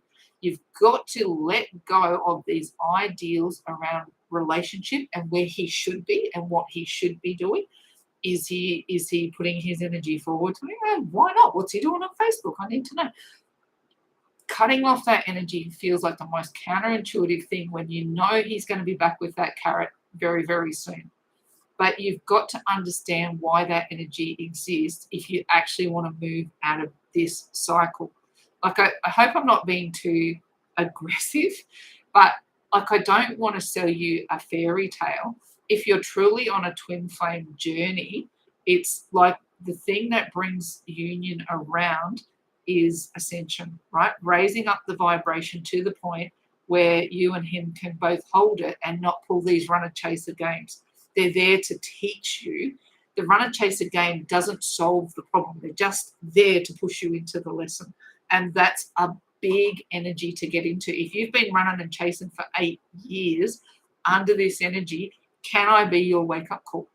Can I ring the bell loud in your ear to stop chasing and start learning the doctrine of what you're in, because that is what will get you into union, not chasing him. Like, if that sounds aggressive, I'm really, really sorry. I just want to snap this. It's so frustrating to be in a runner chaser dynamic for that long. Oh my gosh. And I sympathize, because I've played this game for a long time. And what I know to be true, what I know breaks the cycle, is knowledge. Sorry, I've rabbited on. I'll do a couple of cards. I hope that wasn't too. Shelley wants to know quickly, is there somewhere online we can search for doctor? Is a book we can read? So many. I can recommend don't laugh at me. I'm going to recommend the Bible as your baseline, right? I do not belong to a church. I do not belong to a religious group. I do not belong to anything other than the Twin Flame Soul Ascension journey. I believe in God. I believe in Christ. And I believe in the doctrine of the Bible, right? Now, from that, as your baseline, there are definitely, The Alchemist is a great book to read. I read everything. Jordan Peterson, he's fantastic on look at psychology, look at science, look at Yogananda. I'm trying to think, and it's like going, all of it is just flashing before my eyes, because this is 10 years, right? I've got to take 10 years of reading, looking, growing, experiencing the journey, and always going, how do I get off the merry-go-round, right? So knowledge to me is the key. And I know there's a lot of fluff and nonsense that goes on around the twin flame journey, that sometimes you'll connect with someone and all they want to say to you, oh, your twin flame's coming back. Yeah, they are. They're always coming back to you, but they won't end up in union until the frequency of the journey is correct.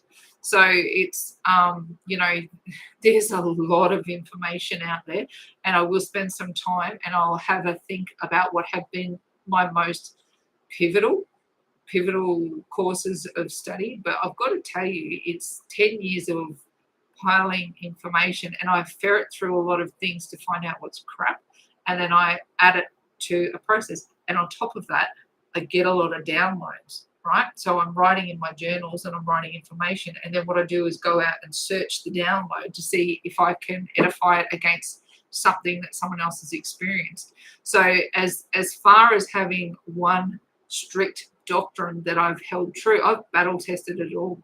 I've shook it down. If there's one book that I would recommend everybody hold, not to read it cover to cover, but to bounce what you learn about twin flames against, it's the Bible. Christ, this Christ consciousness that's rising is the whole reason twin flames exist, and you will find plenty of references to the journey there. Now, how I recommend you do that is I found something out there in the world, I'll test it against the Bible and see what I can find out to be true. So for me, that's my baseline, and I will try and pull this together, Shelley, for sure, and see if I can give you some more solid references on things to explore. Okay, I didn't forget you, Danger's Edge, at all. So I will do a little quick reading. But I think Shelley's question is so relevant, especially for you in going,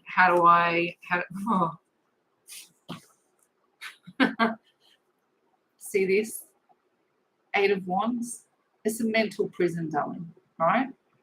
Is like, at the moment, see all those 8 swords there and see the person in the middle, right? I want you to have a really good look at this card. See that person in the middle? And the swords represent your thoughts, right? And that person looks like they're trapped in the middle of everything that's going on. I would guarantee you overthink the crap out of life. Fair call. And you can tell me if I'm wrong, but I'm going to say you're probably overthinking everything to the last degree. What I want you to know is that person in that 8 of Swords is not trapped, right? See the gaps between the swords? You can get out from those swords at any point you decide, right? What are you missing at the moment is the school of thought that gets you out of the I call this it's a mental pretzel. If you want to get out of the mental pretzel, you have to have the fortitude or the knowledge or the process to unpack the pretzel. Does that make sense? So you've got all of these schools of thought. Oh my God, he's still with someone else. Oh my God, how am I going to get him back? Oh my God, what's the next thing he's going to try? What am I going to try? What are we going to do? Are we ever going to be together? Right? See the mental pretzel. I see it. Now, what you're missing in order to free yourself from that is the information that gets you into surrender. It stops the runner-chaser dynamic. And after 8 years, doesn't your brain hurt? Doesn't your heart and aren't you exhausted from all of these thoughts? When what the truth will set you free. You know, Jim Carrey, that movie, I love Jim Carrey, but the truth, it will set you free. And the truth is the doctrine of the journey, is that the separation is important. The runner-chaser journey is important, but you will not get off this treadmill of runner-chaser if you don't ascend. I can't express that clearly enough. And 8 years is enough to be running and chasing. I really, really want you to hear my message tonight and go, what gets you out of the mental pretzel is knowledge. Knowledge is power on a twin flame journey. Sorry, yours is a big story. So sorry if other people are waiting. I'm not going anywhere. I'm happy to sit here. As long as you're happy to wait for me, I will keep reading if you want readings. So we've got 10 of Wands. We've got the Emperor. We've got the 2 of Wands in the challenge. We've got the...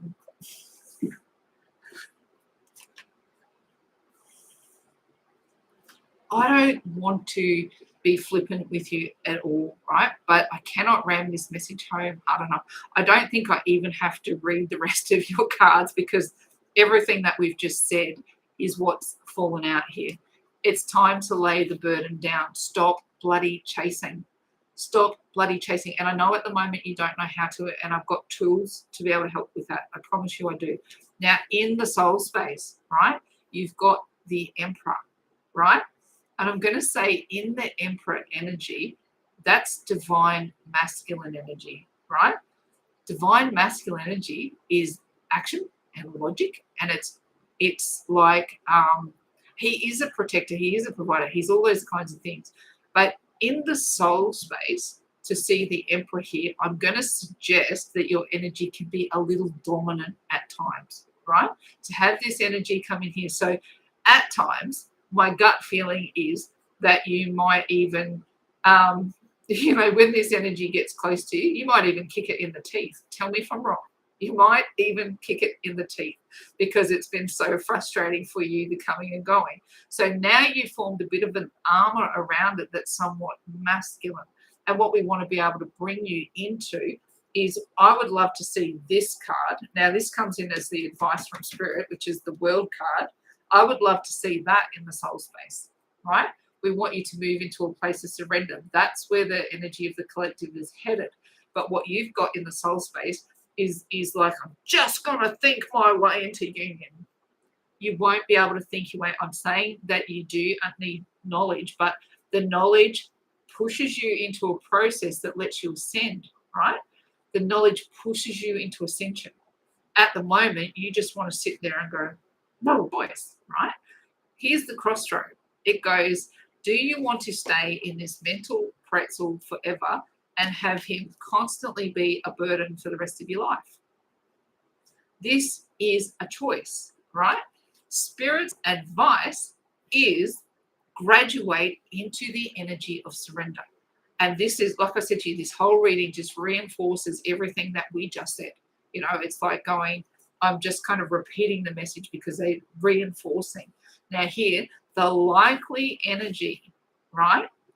Take this to the bank. At the moment, when you're winning, you're losing. And I hope you understand how important this message is, because when you go forward in Emperor energy in your soul, because you know what to do to chase this person down, right? What you're actually doing is losing them. Now, on the reverse, when you stop chasing, right? When you stop chasing and you go, you listen to the doctrine and you have a victory in it, you feel like you're losing them. Do you see the difference? Do you see the difference? So in each scenario, whichever choice you take, it feels like when you're winning, you're losing. Now, stopping chasing is one of the most counterintuitive energies you will ever go through. Because it's right there. If I just choke it a little bit more, it will come to me. When the answer is, right, and I don't say let it go flippantly. I've got plenty of processes I can help you with in what to do with chaser energy. It's not just I go, just let it go. I know how hard that is. What I'm suggesting is that if you can find processes that help you understand why the surrender process is so important for twin flames, even though it feels like you're losing, because you pull your energy back to you instead of what you're used to is giving it to them, your victory actually comes with the doctrine, because that is the process that's actually required. So when you're winning, you're losing, right? How messed up is this journey? If you're chasing, you're not going to get them. But if you pull your energy back to you, it feels like you'll never win. There's a big difference. And I hope that energy makes sense and that you got something out of this story tonight. I'm really cheering you on to understand what you found yourself in and how important it is to work the energy so that it moves into something beautiful for you. Okay, I'll wrap that one up there. I know that was a very long one, and I hope that we've still, if you're still waiting for a reading, that you're still with us. Okay.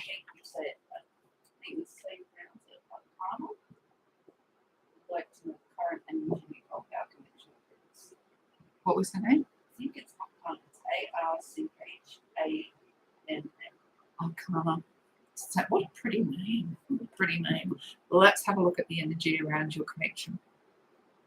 Instantly, because you just heard me then, I was on a bit of a rant, right? And now I just want to pull my energy right back in. So my gut feeling around you, darling, is that you have got to that point with your energy where you've known that I can hold my energy with me and be peaceful and graceful with what's going on.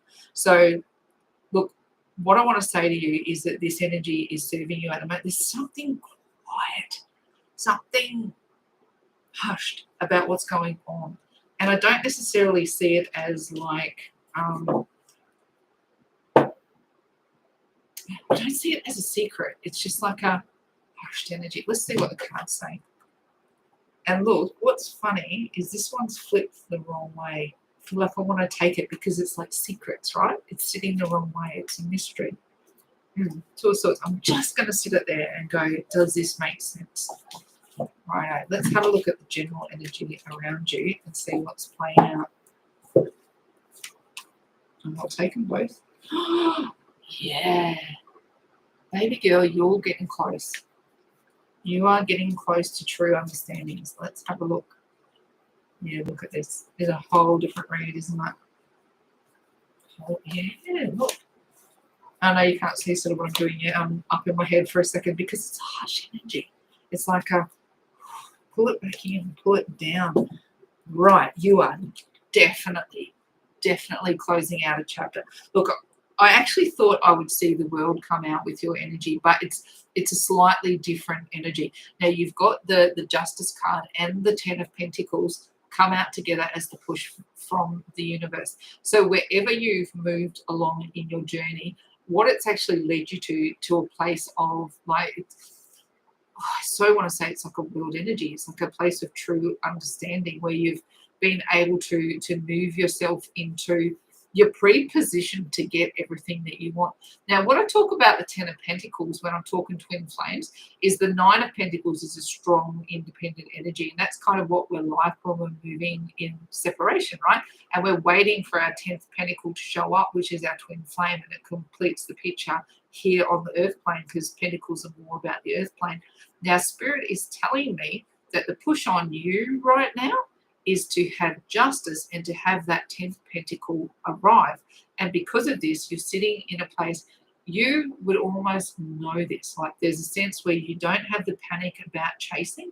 You don't have the panic about going, like oh my God, I see that this has gone on. Suddenly my anxiety and my self-esteem is in disrepair. It's like, no, Spirit's going, it's time for you to get your justice because you've done the work. Now, what's showing up in real world energy is the King of Cups. So, to me, this masculine energy is still sitting on the fence. So it hasn't come in yet. It's just the push from the universe. But it is ready to transpire. I get the feeling if we're looking at King of Cups as having one foot on the land, one foot in the sea, this King of Cups got his foot in the water. He's got his foot in the water. Everything's about to change for you. Look at this Wheel of Fortune in the soul space. And it's like going, it's spinning, spinning, spinning, spinning, spinning. And it's going, this is a result of the work that you've done, that your soul space is going to do a 180 and you're actually going to move into a space. I feel like you've already been in a space of surrender. And I wouldn't be surprised at all if this spins you guys into ending a separation chapter. Because look what comes here. We've got in the challenge space, we've got work, right? So to me, it's like you've moved out of those phases where it's like every thought, every movement, every action just feels like it's laborious. It feels like you've moved out of that, or that you're trying to move out of that phase at the very least, because Spirit is saying you now have understanding. And it's interesting because, that last little read that we did for Danger's Edge, we're going, this is what she's fighting for. And Spirit is going, this is what you're moving into, right? And it's like, I hope that we're tying the two together, because it's kind of like that story was like the preamble to this story. It's like if you move through that energy and you move into this energy, what you come into is knowledge. What you come into is understanding. And when you move into that space, what you get is a level of peace that comes with it, or a level of justice, because it's already yours, right? This doesn't guarantee the 3D space, but what I'm picking up around your energy is that it's coming close, right? It feels like this is very tangible, like you can almost taste how close it is for union to come forward. But what is, even though I can taste it and I can feel it, and that energy is getting really serene for me, not to chase it. Not to hunt it down. Not to let it get you into anxiety or turn you into a mental pretzel, because you go, oh, I can feel that energy. And we feel each other's energy. We know that to be true, but it's like going, right, I know that I can pull this in towards me and I can be peaceful around the way the scenario plays out. We met recently after 10 months separation. He said he wants to work with Al again and would like to get engaged before moving to USA at the end of April. Ah, right. So now we're talking terms, meeting, and taking it slow to decide. Got you. Yeah, look, see this, it's happening. This is happening. You're getting the justice for that scenario. It's actually turning into a tangible 3D thing, where that 9 of Pentacles turns into the 10. And look, this comes with knowledge. And I suppose, in having this reading tonight, it's like you're probably seeking that affirmation that the peaceful feeling that you're having is actually real and actually true. And I want to say, yeah, this connection is doing a 180 from where it's been, and it's going into a place of more. And look, the likely scenario, permanent change. So you're actually moving this connection over to the next level, which is very, very exciting. So, this is a really, because look, this came out as the first, like it didn't come out, but it was sitting upside down. So I kind of got the energy around that, as peaceful as you feel. I actually get the feeling that you're waiting for the hammer to drop, right? You're going, this feels right. This feels good. I feel peaceful. I'm settled. But something in me feels like the hammer could drop at any second, right? And what I want to express to you is that the work that you've done, Spirit wants to tell you that you're not in 2 of Swords. You don't have to question anymore. You're in the Ace of Swords. You're in knowledge. You're in focus.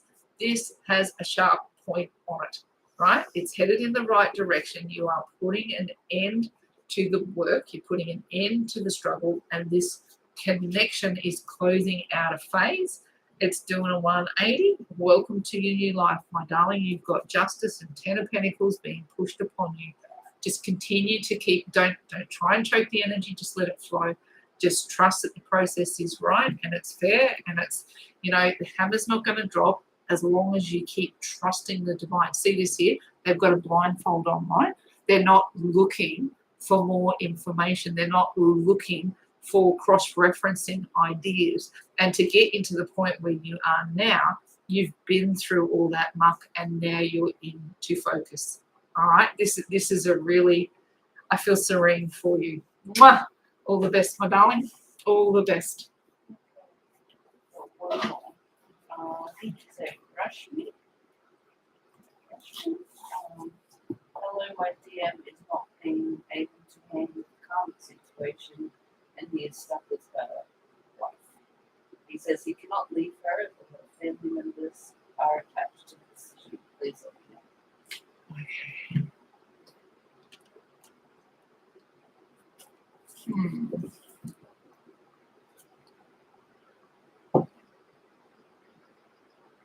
Oh my gosh, this man's had his vocal cords ripped out. It's like, what I pick up around him is like when I go to lead into his energy, it's like, gosh, every word I go to speak, somebody wants to mutilate it. Like he's not able to communicate with any level of freedom, which is actually really, really stifling. Do you know what? Like, I don't know if you caught the first half of this reading, but if you go back and look at what I read for the Divine Masculine, I'm actually picking up your Divine Masculine right in the thick of that energy of, I'm going to use words like grief, shame, guilt. I've got like Three of Swords energy, which is I've got a broken heart. He's got massive catalyst energies going on. And at the moment, I don't see his evolution. He can't even see where the crossroad is. So like there's like this shroud of fog. Sorry? Is it, how do you say? Rashmi? Rashmi, yeah. Yeah, I'm just making sure. Yeah, sorry. I'm just the way I'm listening to you and I'm just started talking. Sorry about that. But yeah, so this energy to me, because it kind of hit me of going like just wanted to close down your vocal cords, like you just around a whole bunch of, I just want to say guilt and shame, like somebody wants to just do him dirt. Yeah, well, Three of Cups coming. All right, let's have a look. Three of Cups. Not, oh my gosh, this is very similar to our main read. Yeah, okay. Queen of Wands in the challenge. Queen of Swords. Oh gosh. And the King of Cups. This actually came out a little different to what I was picking up the energy, but I'm going to roll with it. Right? So what he's got is the push from the universe is the Three of Cups. Now, he's showing the world, what I want to suggest to you is that the third-party energies around him actually think that he's happy, right? They actually think that the things that they say to him, that the processes that they put him through actually makes him happy. Now, what I want to tell you about your Divine Masculine is that he knows more and he understands more than he would ever let on, right? It's we are together. Don't really know what's going to happen. Yeah. He does. He has a plan, right? He has a plan. And at the moment, though, like it's like going, I think he shows these people he's connected with that he's telling the world he's happy. And it's like a big bucket of crap, like it's like I just get this feeling that he just doesn't get to speak. His soul knows the truth, right? His soul knows the truth. But his challenge is to go after what he wants. He just won't go after what he wants. It's like he knows what to do. And the push is for him to really understand what all these third parties are about. It's like going, all these people exist in my life. And on some level, he has conscious awareness that all of them are doing some version of it. Like he knows all of them serve him in some way, shape or form. Right? And it's like he just he's not a selfish human being. He's not, right? Someone who was a selfish human being would be sitting in this energy and slapping people in the face with it. Just going, well, he's got the Queen of Wands and the Queen of Swords side by side, right? What does it say? Disclose that us to. Oh, yeah, truth. Queen of Swords energy, this is where he's headed. Like, he has not yet, he's got 1 foot in the water, 1 foot on the land. And this is a common theme with divine masculine at the moment. But the way that your divine masculine moves through this energy is like he doesn't want to be the arsehole. He doesn't want people to think that he's the arsehole, right? And he doesn't want to be seen as selfish. He doesn't want to be seen as self-indulgent. Now, there's something about the way that your divine masculine dresses. I just get this energy around him that he actually really looks after himself, that like he's quite presented, right? So in this energy, I get the feeling that he doesn't want people to, like, he likes to look good, not just physically look good, but mentally and emotionally. He doesn't want to be seen as the bad guy in any situation. He doesn't want you to see him as a bad guy, and he doesn't want anyone else to see him as a bad guy. He looks good and he tries to act good when he goes out in the world. And like in his soul, he has this knowledge, right? He already knows. He already has a plan. He's just working bit by bit, inch by inch to enact it. But what Spirit is saying to him, it's no longer okay to just be Mr. Nice Guy. You've actually got to say what you mean and mean what you say. And if you need to hurt people along the way, you need to hurt people along the way. I get the feeling his divine masculine journey plays out a little differently to, in my head, in that he has more knowledge than probably other divine masculines that have been on this journey. Like, he understands soul connections a little differently. He understands the human spirit experience a little differently. And there's something polished about the way that he moves through the world. He knows how to put spirit and his mind, all of these things are actually ticking along really healthily. But he does never go forth and go, yes, I have all these things. Yes, I know all these things. I'm going to weaponize them against somebody. And what Spirit is saying is that sometimes it's correct to weaponize your spirituality. And that sounds really messed up, right? But spiritual discipline is very, very important. And God himself talks about putting spiritual armor on. He speaks about song and music as being weapons of war. Our Lord, Creator, call him God, call him the universe, whatever floats your boat. This is not about religion. This is about understanding we have a Creator who put forces out in the world. And what he taught us is that weapons can be music, they can be song, they can be a whole bunch of different things that you would never think you would weaponize. Now, what your DM knows is that these things can be weaponized, right? So he goes forth and he goes, I know how to put a plan together with spiritual attack that actually serves for a positive, right? This is a real thing. He knows how to swing a sword in a healthy spiritual way. He knows how to use spirituality. He knows how to weaponize it in the best possible way. I hope that makes sense in what I'm saying, because I'm tapping into some big ideals here. And it's like going, this person you're connected to actually moves in a significant way that has these energies compacted. Now, what I've got as a likely outcome around him at the moment is still an energy of being 1 foot in, 1 foot out. He's not going to make the necessary moves towards union until he feels like he's not going to look like an asshole. And I hope that makes sense to you. It's not that he won't make the move, because he does have a plan, right? And he has something in his arsenal that lets people believe that he's happy and satisfied and fulfilled on some level, but that will actually weaponize his situation into getting into freedom to be able to be with you. And very, very soon, he is going to unleash his Queen of Swords energy on people, and it will be unapologetic.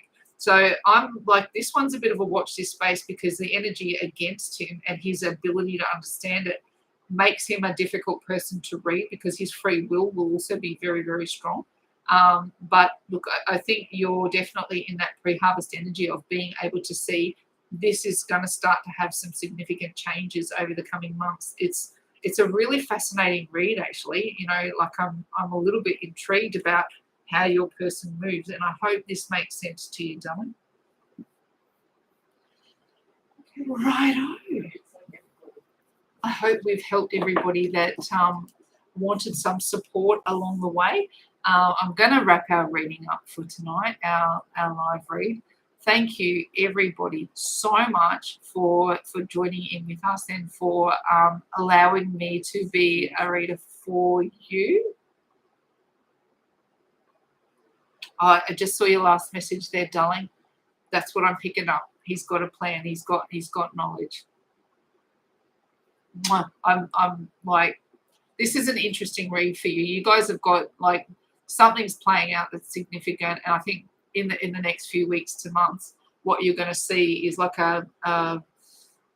it's a breakthrough. You're breaking through some kind of a ceiling that you've not broken through before. So keep doing your good work. This is an interesting read. I hope you'll check back in with me and let me know more about this, as I'll do more live reads, and it'd be interesting to see how that progresses. I am. My daughter's just like prompting me there. She encourages me endlessly to do more live readings because, we do want to help where we can. And look, I know, like as a twin flame, you spend a bloody fortune on connecting with healers and trying to find out doctrine and trying to just, get some kind of clarity and support. And, like when I'm doing a live read, and if you're vulnerable enough to ask me a question here, I want to give you that opportunity to try and get a little bit of clarity. So I do want to, with some level of consistency, do more live reads, and continue to do our recorded ones as well, and be supportive to the community where we can. So I'm going to wrap that one up for tonight. It's a little bit after midnight here in Australia, so wherever you are in the world, wish you a happy evening or a happy day, and till we talk to you next time, we say faith, hope and love. It's bye from me for now.